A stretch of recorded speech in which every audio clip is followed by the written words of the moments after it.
very warm welcome to the drivers' press conference ahead of the FIA Formula One British Grand Prix. Two groups coming your way. Group 1 with us now. Left to right, we have Lance Stroll, Lando Norris and Gabriel Bortoleto. Very warm welcome to you all. Lando, let's start with you. Just describe how it feels to be racing at home as the reigning world champion. Pretty damn cool. I mean, every year here is cool, honestly. So the championship isn't the thing that makes it much better or much worse. It's just always a pleasure, always a joy to drive in front of your home fans, friends, family, the whole lot, and team as well. You know, so I've always loved it. I've always enjoyed it since 2019, my first time here.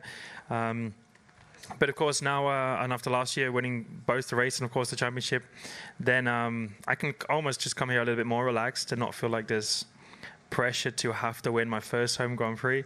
But there's more want from inside to try and win it the second time. Are you putting on anything special for the fans? Is the Lando stand back? Yeah. No, the Lando stand, it looks amazing. I can't wait, honestly, to see it in the car tomorrow. It's going to be, hopefully it distracts everyone. It's that bright. And I've got an extra tinted visor just for getting through Stowe. So, no, it's, a lot bigger, a lot better than it was last season. The grandstand is huge. I went there this morning to already see everyone that was there with the store and just a lot more, let's say, hospitality for people, some music, some DJs, things like that. So it's I just want everyone that's there, everyone who's here to support me, to have a good time and enjoy it, even when we're not actually on track driving. So it's special because I still see myself as just a kid that wants to go racing and enjoy driving. But at the same time, you have the whole it's unbelievable extra, which is a fan base and supporters and all of this. And when I see all of this come together and feeling like that normal kid, then it's just quite unbelievable, honestly, to see the size of it and see how many people are here to support me. So it's something I've dreamt of. Okay. Quick word on performance. After a strong race in Spain, Austria looked a little more harder work for the team. What are your expectations for Silverstone? Honestly, I have no idea. I just rather wait and see how we're going to do. I don't think Red Bull Ring was that much worse than Spain. I think you just had a few other cars in the mix. We were, quicker than the Ferraris on Sunday. Slower than the Red Bulls, so it's just things change around us at the minute. But we're just simply not where we want to be. So I think it's not we're not probably coming in quite as optimistic as we were this time last year. But we're still optimistic that we want to aim for a podium, and we still want to get two cars high up there and in the points. And of course, personally, that's something I would like to achieve this weekend too. All right, good luck with that. Lando, thank you very much. Lance, let's come to you. Not a home race for you, but very definitely one for the team. Just how special is this for Aston Martin? Yeah, always a special race for us as a team. We're just across the road. So yeah, a lot of people from the factory that don't always get a chance to see the cars this weekend, come with the family, get a chance to see the cars, and it's always nice for everybody in Silverstone. Okay, now let's talk about the upgrade. Adrian Newey spoke earlier this week about what's coming in Hungary. Does it feel for you that there's a light at the end of the tunnel? What are you expecting in terms of performance when it arrives? We'll find out. We'll find out in Hungary. We have the aero in Hungary and then engine in Zandvoort. So we'll know more then. Hopefully we get more in the mix. Have you put any of it through the simulator yet? Yeah, it's supposed to go a lot faster. How much faster is always difficult to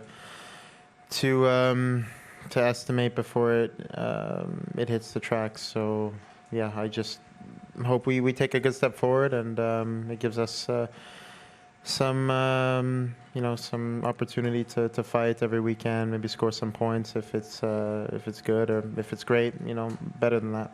Okay. Lance, good luck this weekend. Thank you. Gabby, let's come to you now. 11th place. You've owned that for the last few races. How frustrated are you by the recent run? I'm not frustrated. I think realistically in the last races, everything we could achieve, it was that. The Racing Bulls, they were a little bit ahead of us the whole weekend. And then obviously no one had any issues with the car during the race. So we just finished actually where I put the pace of the car. I don't think we could have done much better than P11. Obviously, 3 P11s in a row, it's always so close to the points. I want to score points for the team. I know how important it is, but at the same time, we just need to keep building up the way we are. I think we progressed a lot from the beginning of the season. I think we are having many less issues, and now we are being able to put more clean weekends. And I think if we keep going in this direction, we're going to, at some point, step into the points, and then hopefully we can consistently stay there. Let's talk about some of that progress. You had some upgrades on the car last weekend at the Red Bull Ring. How different was the car to drive? It was a decent upgrade, I would say. It was quite a bit better. I don't know how much in lap time I can estimate on that, but definitely, we put the car in a bit more consistent way. I can drive it, having less issues, having less unpredictable snaps or things happening, and I think we went to the right direction, definitely. I think it was a good upgrade that worked as we expected. And what about the starts? Are those issues behind you guys now? I don't know. To be honest, I don't know. I think last race was very good in that sense. I managed to overtake one car in the start. It was the only car I overtook the whole year in a first lap. But at the same time, we need to keep building in that sense. I feel like we were able to do that last weekend, and we need to do it again here and next weekend, and then at some point, if we keep doing it every weekend, we can say that we improve the starts, but it cannot be a coincidence of only one weekend. But definitely we are in a happy place now comparing to previous ones. All right, Gabby, thank you for that. Good luck. Let's now open this to the floor. We will start with the broadcasters. Who's first, please?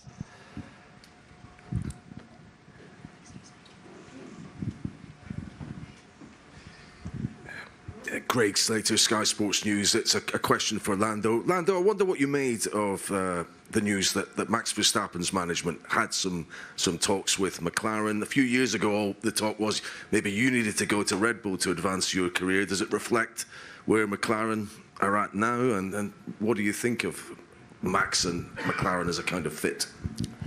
To be honest, a lot of drivers want to come to McLaren, so I don't know why you just highlight Max. There's quite a few others that I know that want to come as well. So, no, I mean, it's a cool thing. It's a good thing that a four-time world champion wants to come on board and wants to potentially join the team. I don't know how much of it's true, but it's a cool thing, And if there's an opportunity for me to drive with other people, it's something I've always looked forward to. But it's not a thing for now. It's not a serious thing, and I'm also just excited for my future with McLaren. I'm still going to be here for many more years, so excited for whoever I get partnered with. But for the time being, me and Oscar are still working very well together, and we're excited to work together for more years too. So that's our focus for now. Thank you, Lando. Next. Mara San Giorgio, Sky Sport F1 Italy, a question for Lando.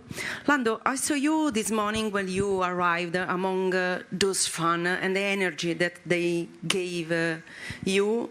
Is it the energy that can transform the impossible into the possible? Did you think, come on, I can replay what I did last year for them? I'll just say yeah. I'll say yes to give them hope. I mean, we're just you don't need to be a scientist to realize we're not in the same position as we were last year. So to be confident in repeating such a thing, I think is very tough to do. But it's always your home race where you want to do better than ever. And Silverstone's been actually a pretty good track for us over the last X amount of years. So certainly, I want to say yes, that they give me the energy. They certainly make it more exciting, and they certainly make me want to put on the best show I possibly can for them, you know. So for the sake of a headline you put, I'll say yes. Yeah, thank you. Thanks, Lando. Next, please. Wendy from Tencent China. I have a question for Lando. So I think that you have built one of the coolest and trendiest personal brand in motorsports, from your website to LM4 merch. And we saw that queues of your pop-up store this morning is crazy. So I want to ask that, how hands-on are you with all the designs of your brand, and what are the core identities you want to express through them? Sure. Yeah, I run the whole thing. I do it all. Manufacturing, design, social, and driving. So no, I have a very, very good team around me to help me do all of these things. You know, it was only 3 years ago I didn't really have a brand, let's say. I didn't have design, color, personality that was almost shareable and shareable through clothing, media. You know, hard to tell any story through anything. Whereas now we do, and that's something I've always been very excited for, and always look forward to kind of putting together. And slowly see it coming together and expanding over the years. You know, from the Lando stand last year to, I think it's almost over doubled what it was last year. So I have a very, very good team around me that support me in all of these things, and also are able to understand this world very well. I'm not like I'm good at the driving part, and really that's about it. I leave the rest of it to them, but I'm always involved in terms of designs and schemes and storytelling and understanding what really the fans want in the end of the day. So I enjoy being part of it. I wouldn't say I'm the leader of any of these situations, but I enjoy just being involved, because it's my thing. It's still me in the end of the day, you know. So you have to be able to tell, you know, give my personality, my colors through a range that people can enjoy, and my fans and my supporters can enjoy, and that's something always to look forward to for sure. Thanks, Lando. Next. Yeah, this is Roldan Rodriguez from DAZN Spain. A question to Lando. Lando, going back home as a world champion, has it changed your life a lot since last year? It's just, I mean, it's every year I think you spend in Formula One, things get cooler and better, and you have more fans and supporters, and that's always something I've enjoyed. Especially here is just this is. I said it this morning to someone else. Like it's really the place that makes you feel like you belong here, and you kind of feel that, I guess, in other places when you see your fans and support, but. It's hard to go out and see all of this and not feel like you want to be here forever in some ways. And that's a very special feeling. So since last year, I mean, I maybe have some more fans and more supporters and things like that. And apart from that, you know, you get noticed in the streets more and things like that. People seem to care more about your personal life than the actual work that you do.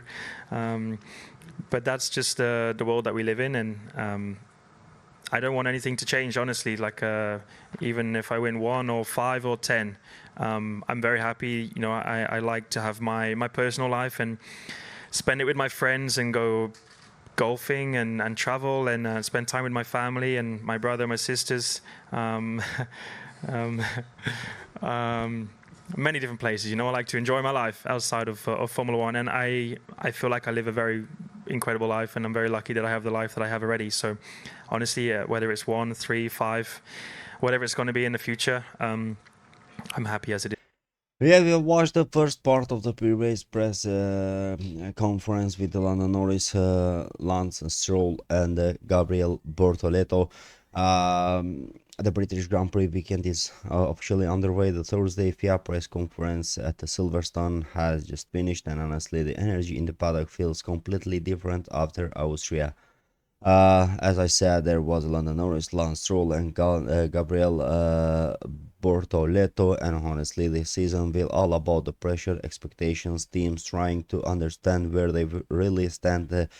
Heading into one of the biggest weekends of the season, first of all, Lando Norris was obviously the center of the attention because this is his first home race weekend, our reigning world champion, and after Austria, McLaren suddenly looks like a team under pressure. Again, Norris admitted today that Austria was disappointing for McLaren because the team expected stronger race pace. He explained that the tire degradation hurt them badly once track temperature increased, and he basically confirmed Silverstone is another huge test for McLaren's understanding of the 2026 tires and the balance window.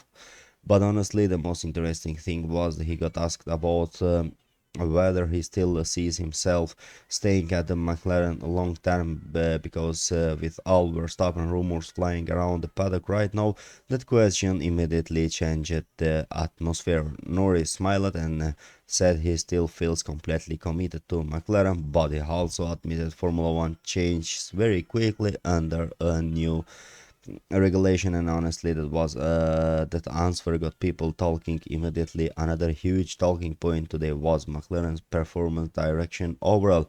Norris admitted that the car is not still fast over one lap, but the race pace consistency is becoming the bigger challenge now, and after Austria, that's exactly what people were already worried about because Mercedes suddenly looks much more stable over long stints. Ferrari is bringing rumored upgrades to Silverstone, and Red Bull still has Verstappen dragging results of a difficult weekend, so McLaren knows that this weekend matters a lot for them.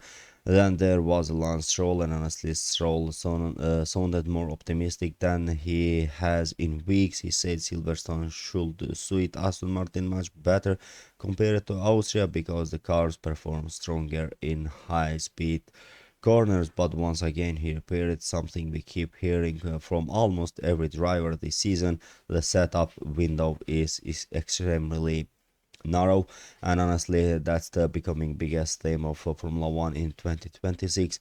One setup change completely transforms the cars, one temperature swing changes tire behavior, and drivers still don't fully trust the balance every weekend. Stroll also got asked about Adrian Newey rumors again, and while he avoided details, he admitted Aston Martin's future project is very exciting. The answer instantly created more speculation online because the paddock still believes Aston Martin is planning something huge long term, especially for the 2026 season. Gabriel Bortoleto honestly had one of the most underrated interviews today because adequately looks more competitive lately, and Bortoleto admitted Austria gave the team confidence that progress is finally becoming visible. He praised Nico Hülkenberg multiple times and said having an experienced teammate is massively helping his development during his rookie season. And also, as you know, last year his teammate was on a podium at the British Grand Prix. It was a very huge surprise actually for the British Grand Prix, and also we will see uh, if it going to happen something like that we had the last season. And also Bortoleto looks way more comfortable now compared to the beginning of the year. But the really interesting part came when the reporters asked him about his future ambitions, because right now there is growing talk around the paddock that Audi is preparing massive investments behind the scenes for the next phase of regulations, and Bortoleto basically admitted the atmosphere inside the team feels more ambitious ambitious now. and people inside Formula One are slowly starting to take Audi very seriously. Another thing that kept appearing during the press conference was Ferrari. Even with all Ferrari drivers in this season, Ferrari somehow became one of the biggest topics away, because Silverstone upgrade rumors are exploding after Austria. Norris admitted Ferrari still looks incredibly fast through high-speed corners, while Stroll also suggested Ferrari could become very dangerous at Silverstone if the upgrades works. But every single time Ferrari is bringing update, hopes are very huge, but the reality is very, very different. But we will see what will happen at Silverstone. For a couple of minutes we are going to be together back with you with the second part of the press conference with Hamilton, Bottas and Lindblad. Just don't forget to like this video, to comment it, and to subscribe to the channel.